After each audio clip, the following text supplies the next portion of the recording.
And welcome back to another podcast. I'm Seth. Tim's about to join me here. We're just getting everything up and going. It is podcast number 5, no sugar. Number 6, number 6. I don't even know how to count. And I should be saying number 7 because just thrown off because we had to do a re-podcast because we had a sound issue. Week or so ago, but this is podcast number 6. Yes, sir. Of and we got coffee. Doing it right. No sugar, no cream right, podcast. Yes. I cannot confirm or deny that there might be a little bit of cream in mine. But if it's that fake cream, does that even count? Yeah, I don't know. That fake stuff. It's the worst kind of cream. We got a new thing here. We're going live on Instagram, which I have to do that. We continue to grow and try new things and add new things. Once you lean in, you'll be on there, but you're not on live right now. Okay. Well, they don't. But anyways, yeah, we're here. We're trying, do new things. We're trying to go Facebook, and everything.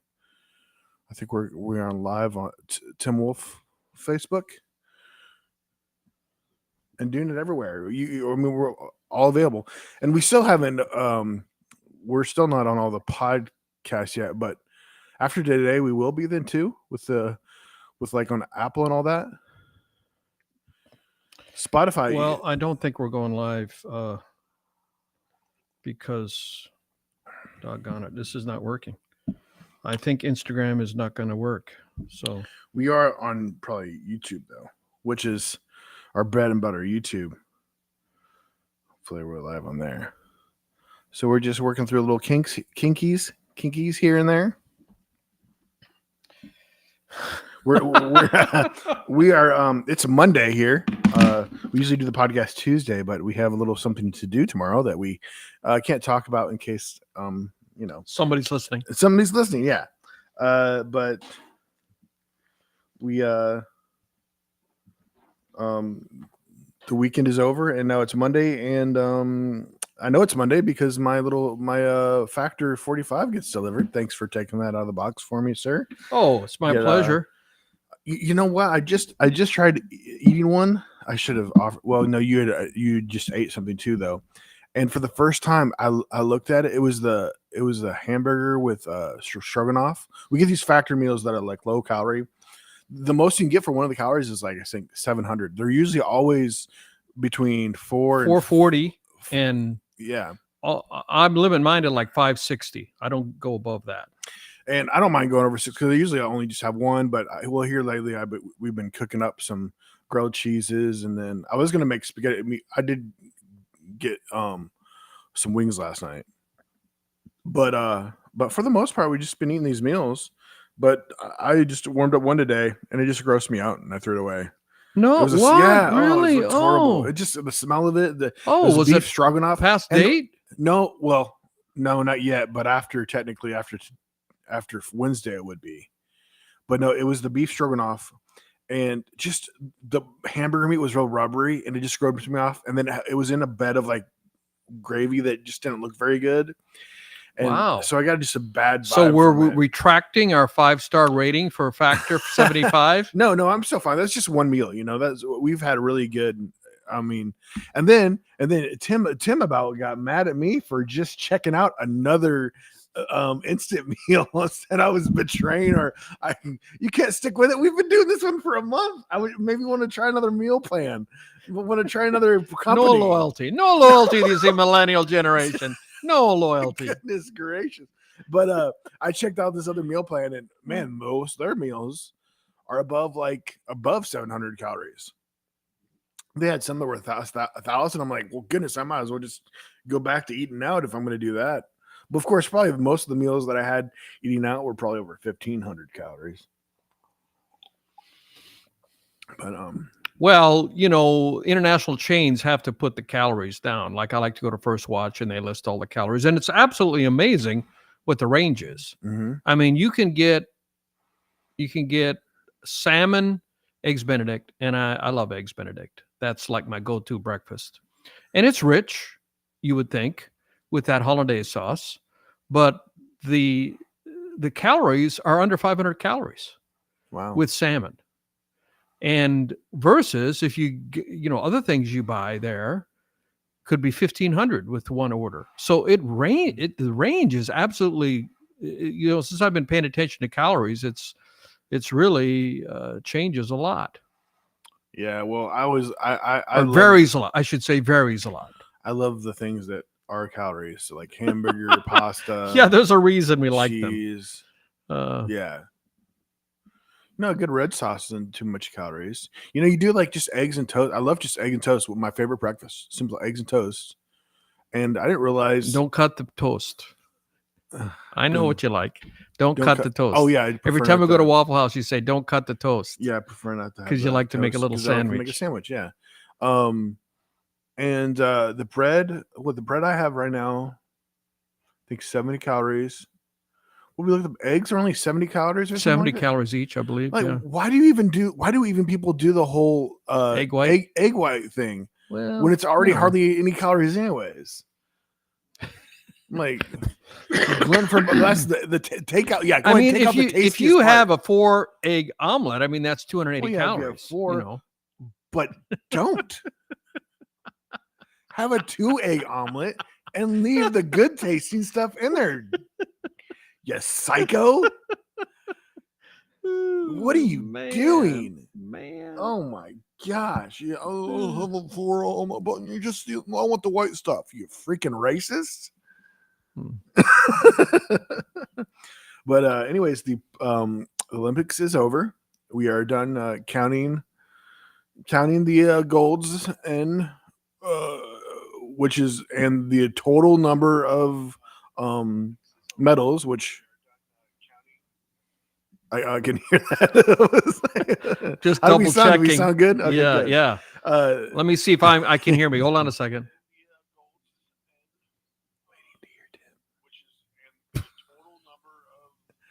There's a little bit of a delay there, so we're waiting to hear Tim. Tim's here. Tim. There he is. There he is. Okay. So awesome. So we, good, the reason we did that, and I guess Joe Rogan doesn't do that, and some of the other successful guys don't have such a disjointed. Well, they're not going live. Oh, they don't go live? Joe Rogan doesn't go live. Huh. Well, bonus to us. But we did an entire podcast going merrily along. It was completely my fault. I hit the wrong button on the app. Wrong button on the app. And we were muted. And so embarrassing to go for 50 some minutes talking away and it's silent. So ever since then, we did a makeup on that Thursday. And ever since then, I need to make sure that, we've been checking to make sure everything is golden. And then it's kind of interrupts the thing, but interrupts the flow. But so are we live on Facebook? I didn't check Facebook. I can check it. Just see if we're up there, so we can say hi to Facebook people and get some comments. But yeah. So the Olympics ended over the weekend. I don't know if you knew, but you probably know because Tim keeps up with all things Olympian.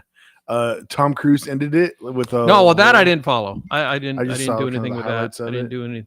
I didn't follow the closing. Swooped in, grabbed the flag, And he said, "I'll see you in L.A." So yeah, I guess jumped out of the airplane and everything. I didn't see any of that. I didn't see the opening or the ending.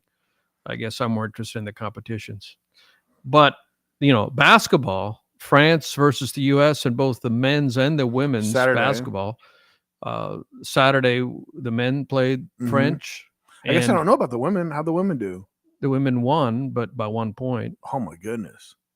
And it was both of them were thrillers. And the men's was a thriller until Steph stepped up.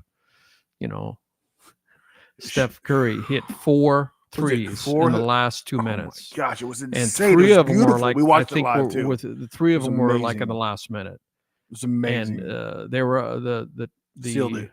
Yeah, put it over 10 because it was getting a little closer. At one point, it was down to almost 3. Down to 3. Down to 3, yeah. And the thing about it is, now I was happily wrong in a prediction I made in a previous podcast. I said that the U.S. team would not win the gold medal because I was so disgusted how they played against South Sudan, who doesn't even have any NBA players.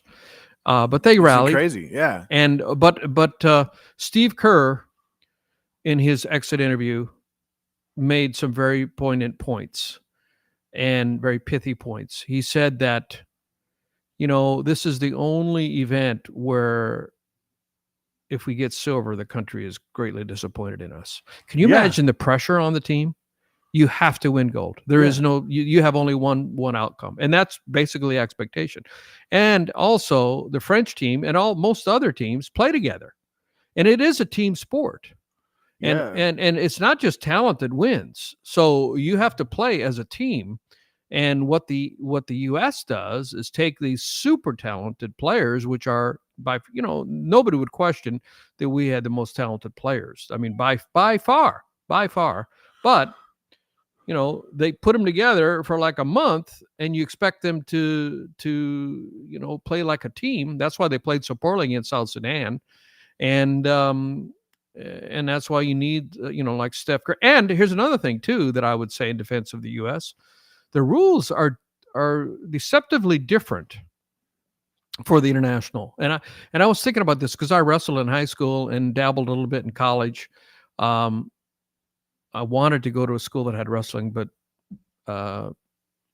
anyway, that's a whole nother story. But the American rules is different than the international rules, and it's called freestyle. Where the American rules, there is no such thing as a reversal in freestyle international rules, and so it's different. And same thing in basketball. The rules are different. Why do we play a different brand with different rules? Because then when you go play internationally, it's difficult to adjust to that. Here are some differences between the between the NBA game, and I think college game for the most part is pretty close to the NBA game. If I understand it correctly, for the number one most obvious is the time is only 10 minutes per quarter instead of 12.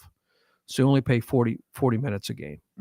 That may not seem like a lot, but I think that really, when you're used to the cadence of a 12-minute quarter and suddenly you only have a 10-minute quarter, I think that takes some getting used to. Secondly, apparently, if I understood this correctly, and also you foul out, with shorter playing time, you should be allowed less fouls, and you do. You only have 5 fouls before you foul out in international play, and you have 6 in the NBA. Mm-hmm. Well, you're playing 8 more minutes, so I guess that kind of makes sense. That kind of follows. Yeah. You should be able to have fewer fouls if you're only playing for, 80% of the time, only 80% of the minutes. But a big one is the rules for the ball above the rim. In the NBA, if the ball is in the cylinder, any part of the ball is in the cylinder, meaning if the round hoop went up and the ball, any part of it, I believe, would penetrate that cylinder. If there was you can't touch it if it's in the cylinder. And in international play, there is no such limitation. Goaltending, basically. Goaltending. There was a goaltending call in the game, and I'm like, weird, how do they call? But I thought you couldn't do goaltending. I'm not 100% up on the rules, but the rules are. I know they're different, and apparently there is goaltending because there was a bucket that France got that the U.S. Was called goaltending on. So, and we're going to take a commercial break, and we'll be right back. No, we're not. ESPN. No, we're not. We're not. And we are back. This is ESPN. We got all your NFL information. This is so anyway, the game is vastly different above the hoop, above the rim, and also, if I heard it correctly, the 3-point rule or the 3-second rule. 3-second rule. They don't have a 3-second rule. That is a huge deal. That is humongous. You combine those two of those. You got a big man. I could just stay down there. Yes. And you're used to not staying down there. You got to get it in your head. I can be down there. Because you're not used to staying down. That was added, less than 5 years ago? What? 3 seconds? I think that's been around a long time. Has it been around a long time? 3-second rule has been a long time.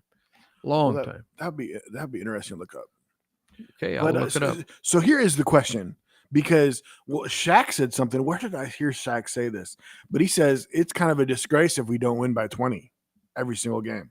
we are that good, that the skill level. And well, especially, I mean, that's how we did in the 90s, right? We're winning every game by 20. So has the skill level of other countries has just the skill across the board just gotten so much better, you know? Oh, it has. And like Steve Kerr said, or no, I think it was Dwayne Wade said in the post interview, he said there's 60 players that played in the Olympics that are in the NBA. 60 from a lot of different countries. Now we only have how many? Like 12 on our team. So there's, if I heard it correctly, 48 other players, NBA players, played in the NBA tournament or played in the Olympic tournament. And so there is absolutely no doubt that it's an international game. I mean, look at the draft. Look at the draft from the 2024 draft, the NBA draft. Well, first of all, everyone knows that Wembanyama, the 7'4" guy from France who's 20 years old, who plays like a guard but is 7'4" tall, is going to be a monster. Just an unbelievable, unstoppable monster. He's only 20. And he's from France. And I think it was 3 or 4 of the top 10 players that got drafted this year were from where? Guess. France. So if What's anyone in the water who's over there, other than poop.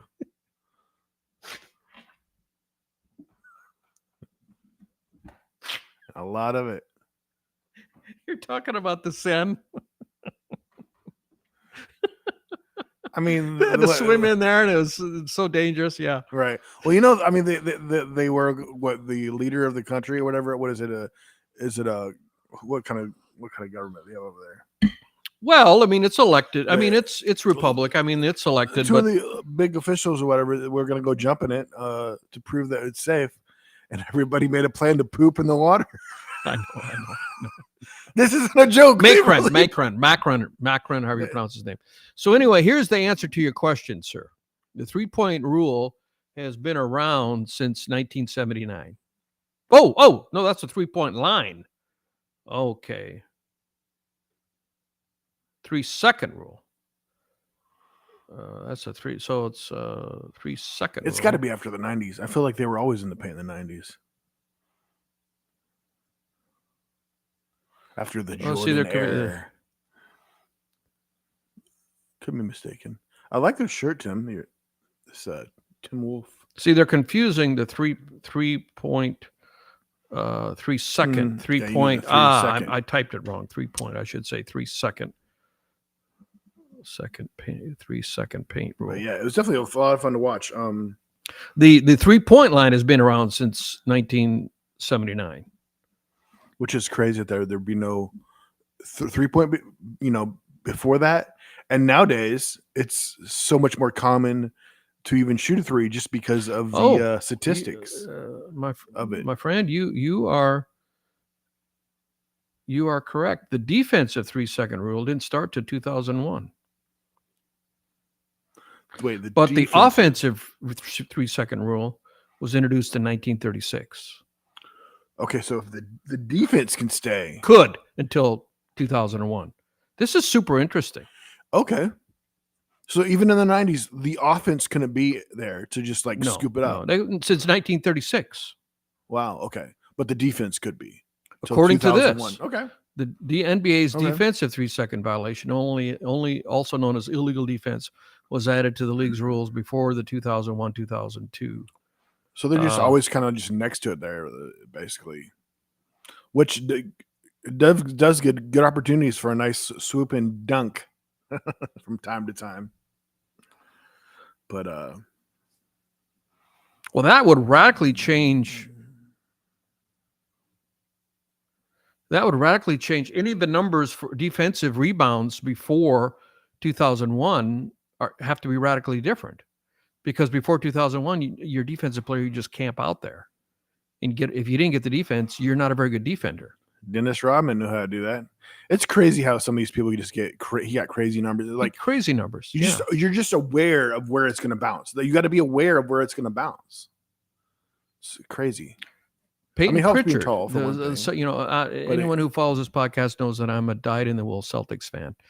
And Peyton Pritchard is Ooh, one of our little guys, last plays on the guard, and he's a sharpshooter from 3, and he also plays incredible defense for his height. I think he's only like 6'1" or 2. He's not that tall.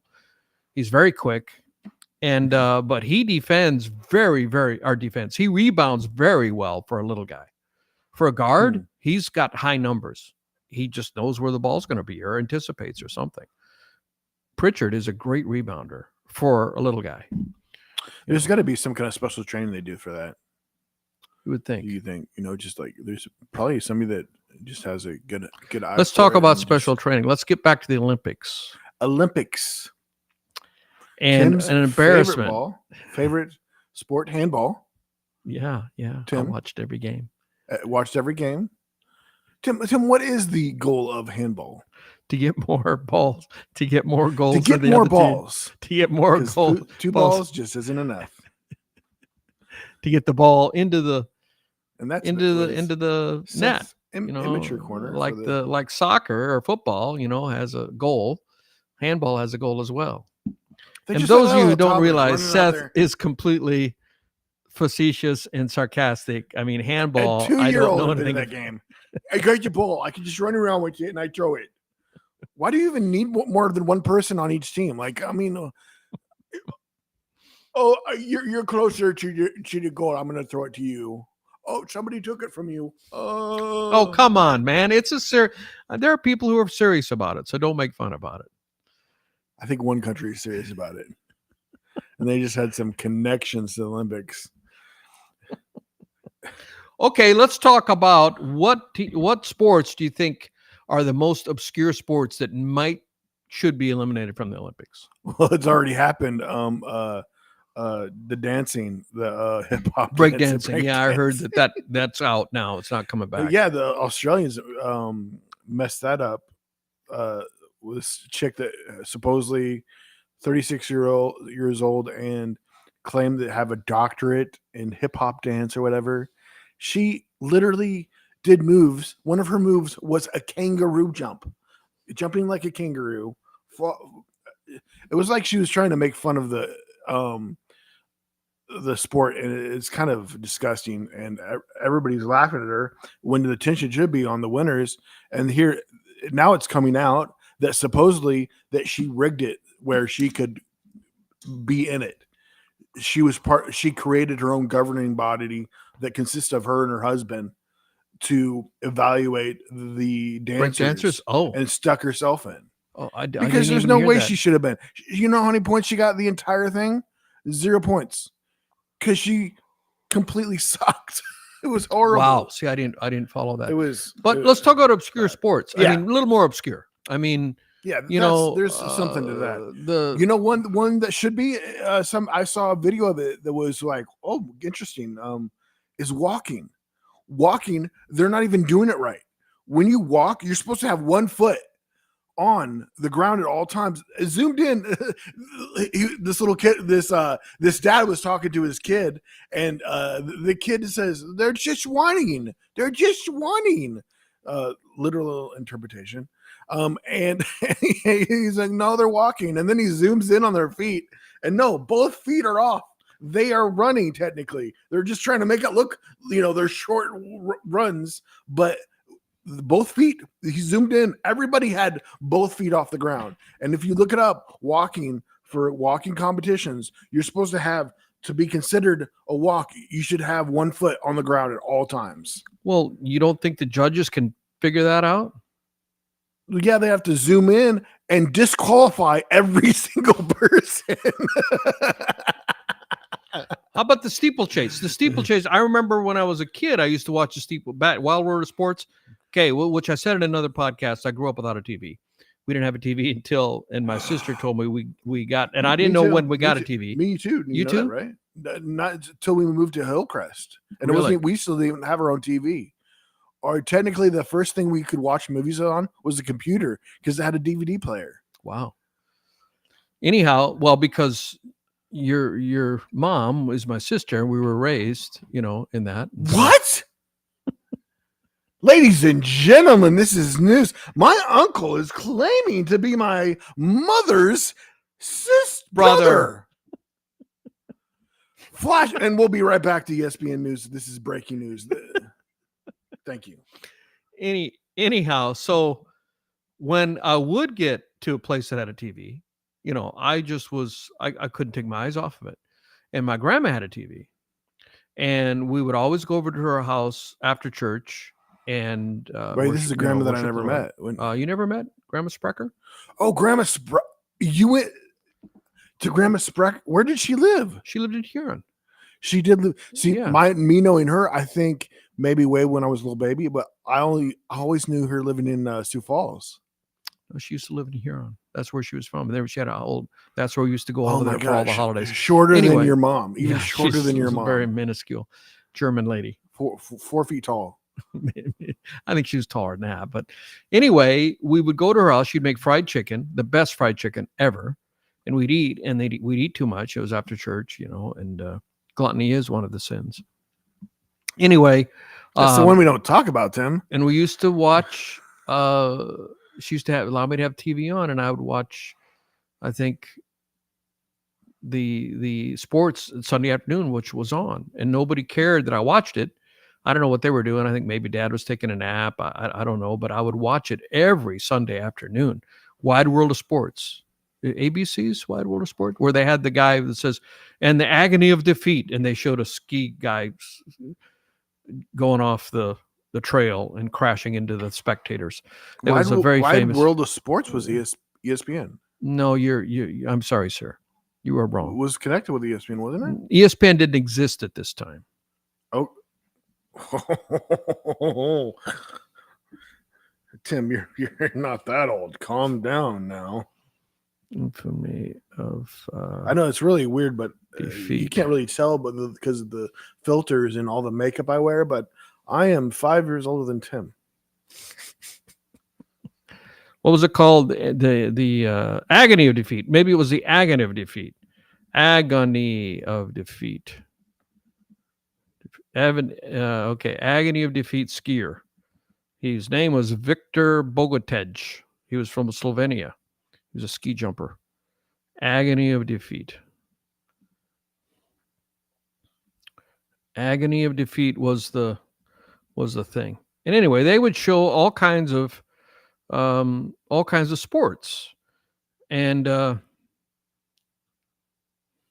thrill of victory and the agony of defeat. That was what they were showing these clips, and the announcer would say, the thrill of victory and the agony of defeat. ABC Wide World of Sports. Mm-hmm. That's what it was. Somehow ended up becoming connected, which I know ESPN bought, but it got connected with ESPN, Wild World of Sports. Wild World. So here it is. Here it is. The spanning the globe to bring you the constant variety of sports, the thrill of victory and the agony of defeat. And they had, B-roll going while this guy's saying this. And the thrill of victory was somebody winning a race or something. And then the agony of defeat was this Victor guy from Slovenia, ski jumper, crashing into the crowd. And it ran all the time. They probably didn't get permission from that guy, but you can even find a picture of him, what he looks like, because he was an actual competitor. So we're both right once again. So at some point, anyway, that program, Wild World of Sports, left ABC, I guess, and became ESPN or something. Because probably, yeah. I'm seeing tags of it says ESPN Wild World of Sports. So anyhow, yeah, I remember watching, because I didn't care what it was because it was a TV. So it was all different kinds of sports stuff. And it was steeples. I remember watching the steeples chase. You were in a, I thought you really didn't like that, or you felt, or it used to be different, you said, or something. No, what was your? No, I used to watch it, but Americans have never competed in it. Oh, is that what? Or done well in it? The Americans weren't good at it. Weren't any good at it. I mean, the steeplechase. Anyone who doesn't know, you run around a track, but you have to jump over hurdles that are spread out fairly far apart. It's not like a normal hurdle where you're going over and going over. There was some 3 steps between. I mean, there's like 100 yards between the hurdles.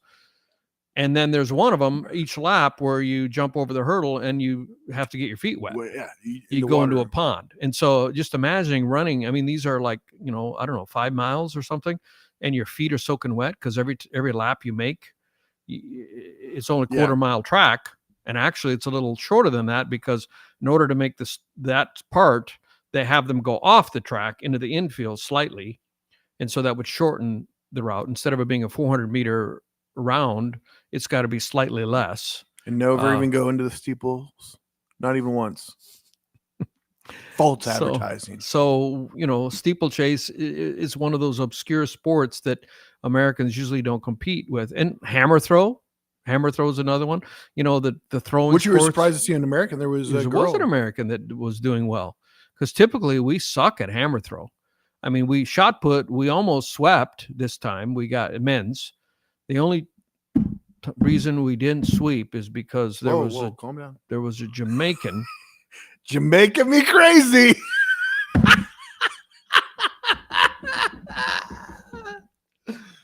Was a Jamaican who trained. Where did he train? America. Arkansas. Bless him. Yes, he trains at the University of Arkansas. Shout out the University of Arkansas. And he beat out the other Americans. So the American won gold, of course, and then I think the other American got bronze, and then there was another American who got fourth. And we would have swept the podium, except for your state training the guy from Jamaica so he could beat us. We go Arkansas goes and recruits the best so they can go back to their country and win the gold for it. Yeah, Tim doesn't like that these foreigners come to our country. Well, how about they flew in, by the way? How about the superstar who said is going to be the next fight? Michael Phelps. Now his name escapes me. Swimmer. He's only 22 years old. He won 4 individual golds, and he had some issues though, right? He struggled. Did he? No. Oh, yes. You're talking about the French guy, or the French guy who's being trained by Phelps. Bob Bowman, the American who trained Phelps. Traitor to America. Traitor. He's probably a great guy. Shout out to you. Probably is. We're just joking. We're just we love America. But this guy's only coming now. Speaking of loving America, let me inject this real quick. It's hilarious, the comments after Australia was talking crap about us being USA, and they had this sleeper agent in this break dancer. Well, shout out to Australia. They had their best Olympics maybe ever. That was overshadowed by the horrible dancing. They did phenomenal in won a lot of medals, won more gold than they ever had, and won more medals than they ever had. I think they were 4th in the overall standings. And it came down to the last race. Swimming, we've always dominated swimming, but Australia was tough. And both teams had 7 goals.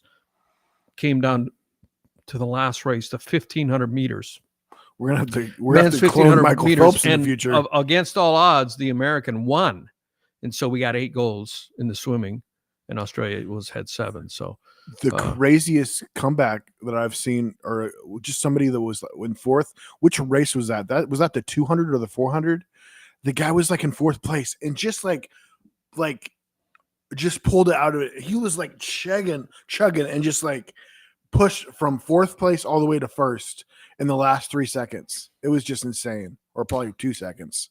Do you remember that? Because I was like, Tim, did you see that? And you was that the American? Yeah, that was the American that just chugged through was it. Was that the 400? I wonder, or was it the 400? 400 meters? Maybe the 400. It just he just pulled it out of him. I think it was amazing. I think it was the 400. Benjamin. Yeah, his last name was Benjamin. Yeah. So Australia had, as I thought, 4th place. So mind is still a steel trap. They were 4th in goals. They had 18 goals overall and 53 total medals. And they beat out France for most goals. Usually the home country has a huge advantage. The home country, because they're at home and they got everybody rooting for them, they're going to do better. There's always a home country bump. I think I've heard it said as much as 30%. And France came in 5th. We're going to have quite goals. the extra bump. We're going to have quite the extra bump in LA. I mean, we had 126 medals and 40 goals.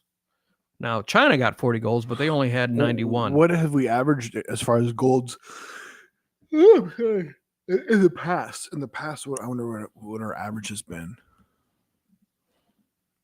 I think, which we tied. So this is the first year I think we tied in a while, right? We usually have the most, well, we right? we lost the total medal count and the gold medal count in the 90s when the Soviet Union just took everything. Well, they were cheating. They were a little bit extra big, right? I mean, they were kind of large. Were they first one to discover drugs or something? They beat us all to it. Let's see. And we'll be right back. I think it was 19.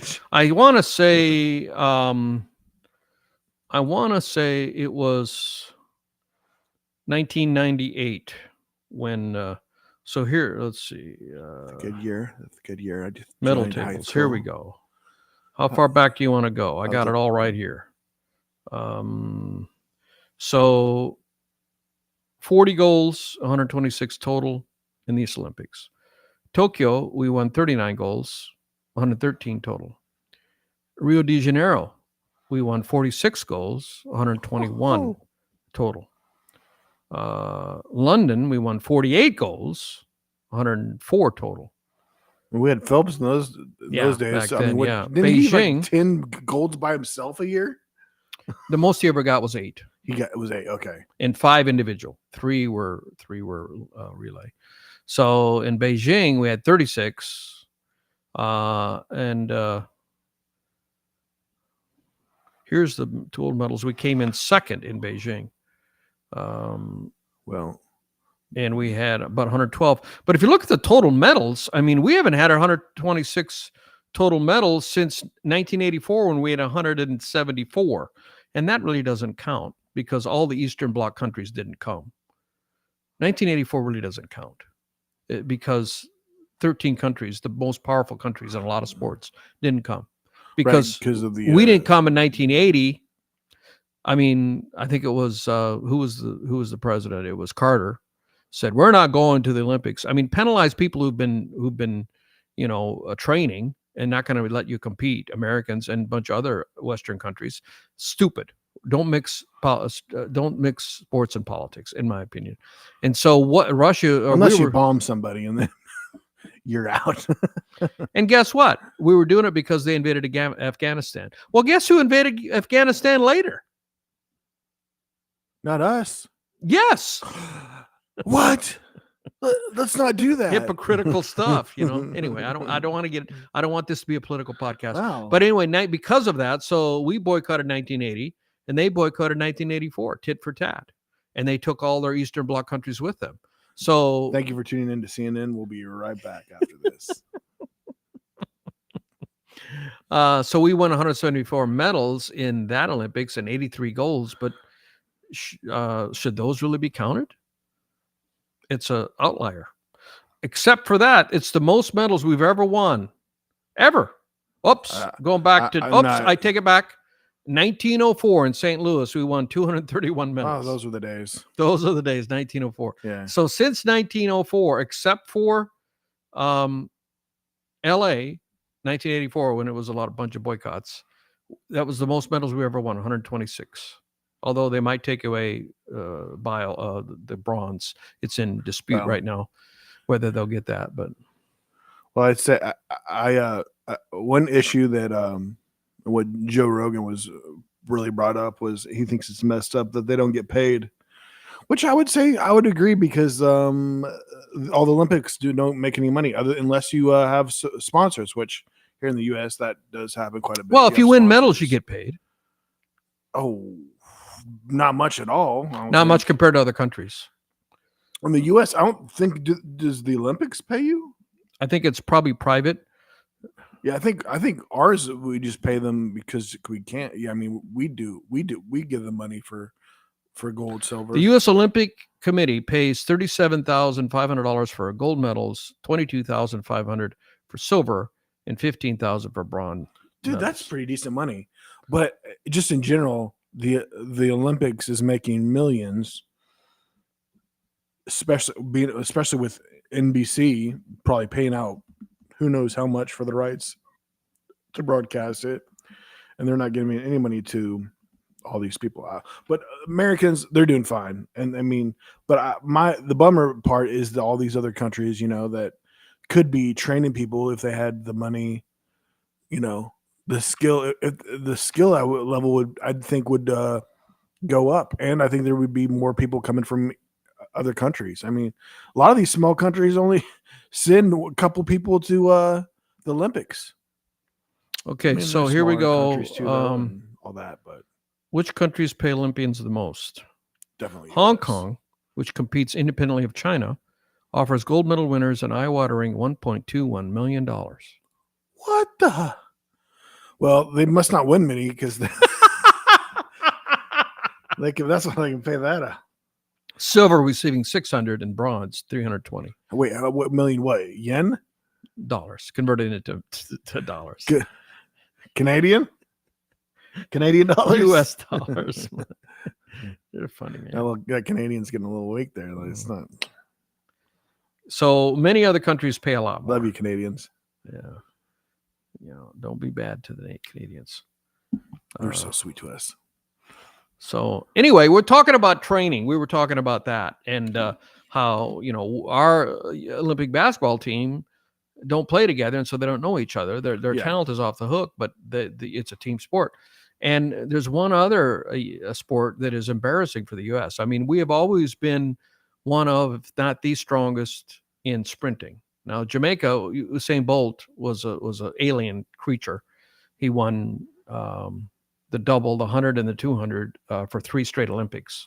I don't think that'll Which ever you brought be up. repeated. You mentioned that usually someone so tall like that isn't able to. Right. He was abnormally tall, but he was able. And usually, when you're that tall, you don't have the stride speed. Mm-hmm. But he could run as fast strides per minute as shorter people, but yet his strides were so much longer because he was so much taller, and that's why he was unbeatable. Mm-hmm. I mean, the winning gold medal time in the 100, which is highly competitive, was I think 9.7 something seconds. What is this, like 9.5? And his 9 point, and the world record set by Usain Bolt is 9.52. The difference is they'll never break that record. Oh my goodness, that record will never be broken. He was an alien. That guy was. I think we get faster over time, but it will be a while. It'll be a while. It'll be a while before that record gets broken. Anyway, so when he was there, and Jamaica had other great runners as well, so they won a lot of races. But excepting for that period, the Usain Bolt years, the U.S. has always been the strongest in the sprints, and we haven't medaled in the 4x100, which should be our event. I mean, we had the 100 medal winner. And we had, I think, and he should have won the 200, but he was sick. He was sick. He should have won the 200. He was great. Lyle, and we had 3 in the finals, and I think they all placed in the top 6. He got third place, and he was sick. He was so. I mean, he collapsed right there. Yeah, he carted off. And in the 200, we had 3. We got bronze and silver in the 200, and maybe we should have won because that's Noah Lyle's best event. So we're stacked with sprinters, but in the 4x100. We haven't won a medal in 24 years because we don't know how to hand off the baton. These super fast, super talented athletes don't practice the baton handoff enough. And what happened? Up every I guess Olympics. I didn't see the final. What happened with the men's? They got disqualified. They exchanged the baton outside the exchange zone. There's a zone within which you have to make the exchange. Because it was hilarious. No one would admit that they messed up. And then when they got interviewed, they said, "Oh, we did our best." You know, the 4 of them interview him, and they're like, he directly asked them, "I'm like, answer the question. It's okay. Like, think you mess up things, but he's trying to cover for his teammate too. So I do respect that." Which, if I would have spoke up. Like, yes, I mean, that's a high school. That's a high school level talent level. How to do handoffs. But he left too early. And which is funny because I didn't realize this because they showed this after they mark. So all you have to do is look and see, okay, once he hits that line, I go. Well, he went like a second early. Yeah. He wasn't. He And by the time, and then he literally stopped. He didn't leave at that line. And but by the time he stopped to get it, he was outside the zone. He was outside the zone. It was the first handoff, and so imagine if you're on that team and you weren't even involved in that handoff, it'd be hard not to be really torqued at your teammates. Well, two of them almost didn't qualify because they had a 16-year-old that. Exactly. No, that was the 400. Was that the 400? That was a 4x400, which we won. Oh, but we were able to make up time because he was first, and which they had to run it like it they was had to run like it was the final to make it. To make it, yeah.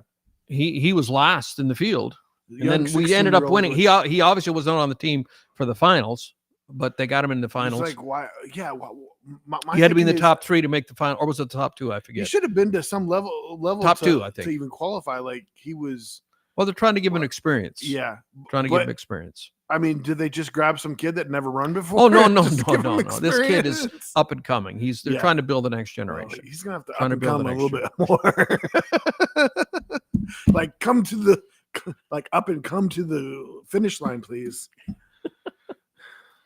Yeah. So anyway, I mean, Olympics are so amazing, and there are so many sports that don't get watched except when. What are you looking at? Oh, just checking the time.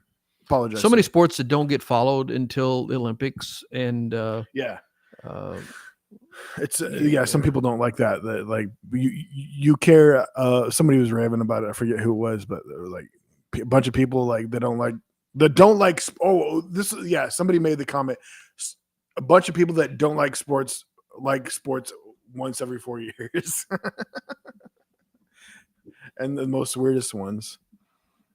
But it is here's one that is really interests me, but Americans have never done very well on it. The modern pentathalon. Do you know what that? So it's 5 sports. Mm-hmm. The decathlon is 10 sports, and then the heptathlon, the 8-sport one, or 7. No, it's 7. Which the American had a chance, but. Right, we saw that she won her race, but she had to win it by 8 seconds to get. Yeah, placed. and she didn't get there. No. Anna Hall, I think was her name. But she'll be back. Most of them, the pull, even if they're thinking they might age out a bit. I mean, having it in your home, a lot of people that think they're aging out probably are going to try to come back because having an Olympics in your home. Did we talk about this last time? But we were talking about the whole age thing. People are staying longer. Well, Simone Biles is 27. Yeah, usually never happens. And she may not come back. I mean, and she's like she was the oldest gymnast there. Yeah, by far. And she may come back for 31, but she said she's old, and that is old for an Olympic gymnast. I mean, so will she come back? Will she not come back? I mean, I guess I'm sure she'll let all the dust settle. But okay, let's talk about the modern pentathlon. This is a really interesting sport. Mm-hmm. Fencing. Oh. Freestyle swimming. Equestrian show jumping. So you get on a horse and you do some jumping. Wow. Laser pistol shooting. This is in the Olympics? And cross-country running. Wait, do they do it all in a row? Yes. Wait, so it's one long race? Or no? Oh, no. They do individual races. Okay. And then they have points based on my understanding. So fencing is the first round. Every athlete faces every other athlete in a one-on-one fencing bouts. Bouts use an electric sword with the target being the whole body and end after one hit. Though if neither athlete scores a hit within 1 minute, the bout ends with both registering a defeat. Athletes that win 70% of their bouts. They can only go in a. They can only go. Oh, you know more than I. Really, they can't go up and down. No, they don't move like this at all. They just go forward and back. Next is riding. They attempt a show jumping course comprising of 12 obstacles. Do not bring a horse to the event. They are assigned an unfamiliar horse and have 20 minutes to practice with the animal. You get old Fred there. That could be the difference right there. If you get a bad horse. Oh yeah. I mean, like you're as good as your horse, really. I mean, yeah, you got old Fred. Hey, Brittany, get on old Fred there. Well, he hasn't raced in a while, but just wake him up there. He's sleeping.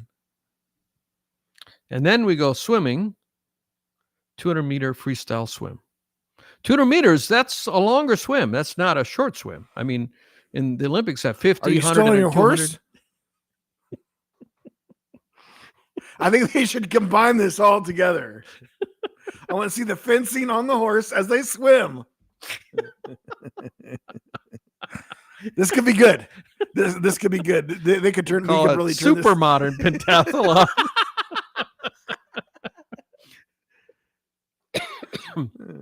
And it ends with the horse freestyle dancing at the end. So we got fencing, riding, swimming.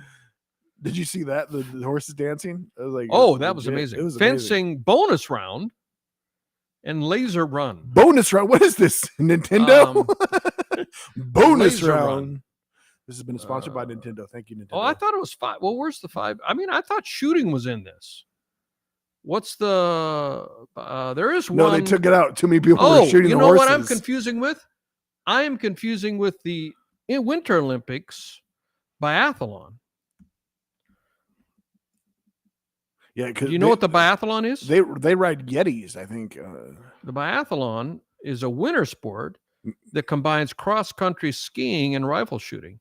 Yes, that one's pretty. I like watching that. I one. like yeah. that because there are two opposing things. To shoot a rifle well, your heart rate has to be down. Right. But to win the skiing race, your heart rate's going to be up. Right. I think, and if you shoot all of them, I think you get to shoot at your teammate or your opponent. Yeah, I think so. Make it, yeah. And if you kill your opponent, you can win. Yeah. I mean, there's always a lot of blood on the snow at the biathlon. Oh, yeah, so if for you're sure. queasy when you see blood, make sure you don't watch a biathlon event. You just can shoot at anybody that's ahead of you. This is not. Guys, they're just BB guns. It's okay. It's okay. It's not like they're laced with anything or anything. It's only a flesh wound. This is complete off the cuff riffing and not true by any stretch. What? But this isn't real? We're not here? We're in a Matrix? Yeah, there was a woman who, that woman who was a tech leader, and she left, I guess she died in a rental car. They found her in a car. I guess this happened a few years ago, but it's now, it's on the top of the news. No, it's been a while. She was reporting, frantically called all her friends and said, "We're all in a Matrix. We're not real. We're really in a Matrix." And then she died. So, you think Bill Gates killed her? Sponsored by IBM.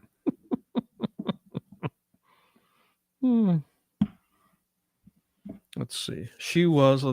Let's learn about her. If anybody's wondering, Bill Gates, he's an NBA player. We're in the Matrix. Tech CEO's last words. Maybe she was just mentioning her favorite movie.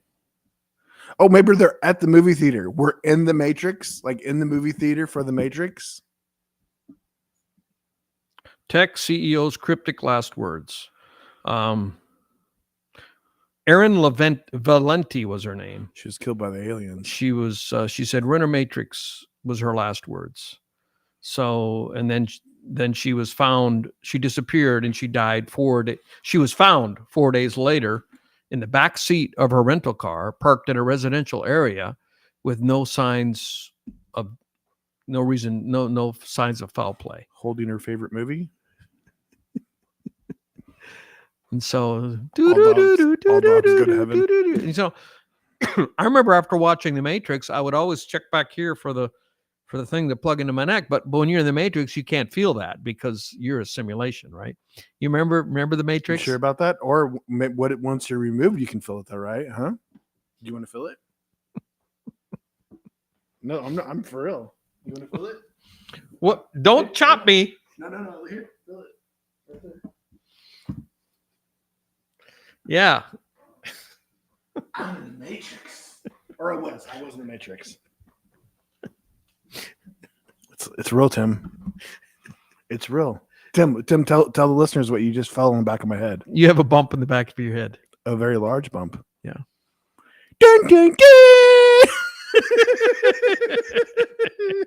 dun. Tell them about your T-shirt.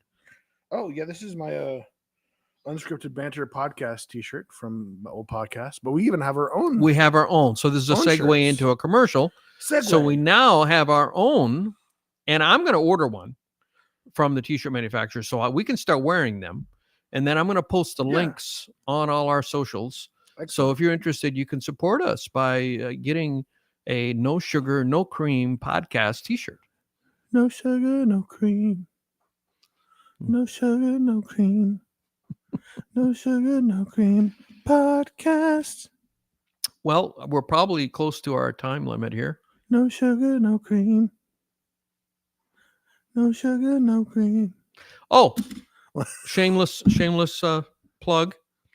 I got a new song coming out. I'm ashamed. This Friday. Oh, here we go. I'm not ashamed. What's it called? It's called Cold. It's a cover of the Grammy Award winning. My song did win a Grammy Award, but Chris Stapleton. Thank you.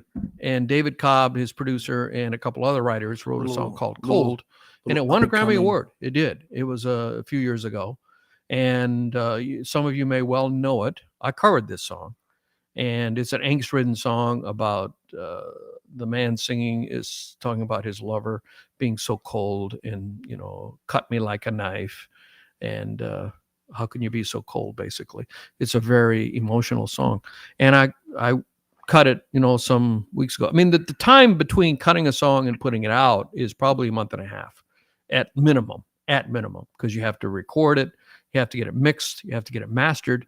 And then you want to upload it to streaming with plenty of time so that it'll go live, especially a cover, because there's an extra step for a cover because they have to get formal permission. But my DSP did that, all of that. They handle that and file the paperwork or whatever it is to get the formal permission. And they can't deny you. I've talked about this before because it's a compulsory license if the song has been released already.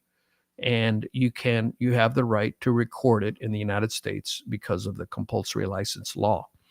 As long as you don't put it to video or put it to picture, synchronize it to picture, you're good. So, but somebody has to file the paperwork to get that compulsory license. It's just a procedural thing. And anyway, my DSP DistroKid did that for me. So you got to upload it and record it. You got to record it and then mix it and master it and upload it, with plenty of time to make sure that it will go live on time. And so I did that. And I'd have to look at my calendar to see how long ago I did it, but it's been on there, scheduled to go live this Friday since probably a month and a half ago. And I'm excited about it. I'm very excited about it, so. Yeah. Hey, who knows what will happen? Even Chris Stapleton, maybe he'll get famous one of these days. And maybe, who knows, there's a story. He'll be able to quit that job at Staples. There's a story of Shane Pruitt, I think was his name. It's a story on TikTok. He worked at Staples? No, but he did work for Nashville, the city of Nashville. He used to mow lawns, or not lawns, the Meridian. You have to mow the Meridian. And he used to get $12 an hour to mow the Meridian, and work for the Department of Parks and Recreation, whatever department that is that handles that. And he was a songwriter, aspiring songwriter, a guy in his early 20s. And he had a first date with a woman. I've never met the man. I only know this from his social media post. And he's telling this story while he's standing on stage because you can tell that it's a big stage because it's got all the girders. You can tell he's like at an outdoor festival or something, a big event, because you can see up above all the girders. It's a big deal. A very nice green screen. You can't be sure today. You can't be sure today. Anyway, but it was real because of the story. So he had this date with this woman that he'd never met, and first date, or maybe he met her, but anyway, he had a date with her, and she wanted to go to sushi, and he didn't really care for sushi. He said, that's not really my thing, but because she wanted to go there, we went there, and he went there, and there was a guy holding the door open as he walked in, and it happened to be his most favorite country artist. Well, I can't remember his name right now, but he said, I've only been to 5 concerts and 3 of them were this artist. And so he exchanged niceties with him, and they went in and sat down, and he kept thinking about the artist who was sitting across the room, and he went up to him and he kind of hat in hand and said, I'm your biggest fan, and I'm also a songwriter. And his wife, the artist's wife, was sitting next to him, and she said, well, I'm his manager, and here's my email address. Send me some of your songs and I'll listen to them. So he did when he got home, and didn't think anything would come of it. 2 weeks later, he gets an email back. And when he's telling the story, he quit his job working for the city of Nashville, and he's now touring as the opening act for this major signed artists. That's why he was standing on stage. That's He's awesome. touring for, they signed him to their publishing deal. They have a publishing house, which a lot of artists do. When they get big enough, they have their own publishing house, which handles the rights of the songwriting. Like getting, like I'm saying, when I covered Cold, the publisher is the one who takes care of the licensing for the song and all that stuff, and license it out and collects the money. And now the guy, his life radically changed because he had a blind date, or not a blind date, a first date with a woman who wanted to go to sushi, and he ran into his idol, so to speak, or his, somebody he really revered, and changed his life. And so those things can happen. So rare, and then you got Oliver Anthony, does a video of a song in his backyard, and next thing you know, the guy's, number one on the Hot 100 for consecutive weeks, and now he's selling out 15, 20,000 capacity rooms, got millions of followers, and that changed overnight for him, good for him. And he goes on Joe Rogan and reads from the Bible. I absolutely love that. Did you see him on Joe Rogan? I saw some of it. Yeah, I saw a little bit of it. He's a Christian man, Well, I got a date tonight myself. Yeah. You have a what? A date tonight, yeah. I got a date tonight. Speaking of which, you got a date tonight. Yeah. Well, good for you, man. Yeah. Congratulations. This is news to me. Yeah, her name's Bloody Mary. So hopefully it's good. That's bad. That's not even funny. She makes me a little nervous. That's not even funny, man. Yeah. We're taking her to steaks. That's what she wanted. She eats hers medium rare, or rare, just like I do. So maybe who would be your guy you'd want to run into that would change your life? Comedy? What would it be? It would be comedy, acting. I know you once were an aspiring actor. I mean, I still am. I would love to produce my own movie someday. Who would I want to run into? Change your life. Name check him. Maybe he'll see this podcast and reach out. Goodness, I mean, I guess I'd want to run into somebody that would just easily stick me into his movies. I mean, what's his name? M. Night Shyamalan. That would be cool. I would be totally down to be in one of his movies. Yeah, I would enjoy being in any kind of movie. I like all kinds of movies. Well, especially when it comes to acting. Like, I feel like I have a good range. I definitely could play a little fat boy. Oh. No, I'm Porky Pig. You can't play a fat boy. I'm losing too much weight, is what you're saying. I have. All right. I'm up to like over 20 pounds now. I've lost. Boy. No, thank you. No, sit down. No, everybody sit down. Okay, they're gone. Guys, right. That's the podcast, I guess. You want to wrap it up? We'll just go ahead and wrap it up then. This has been episode number 6. Guys, hope you enjoyed it.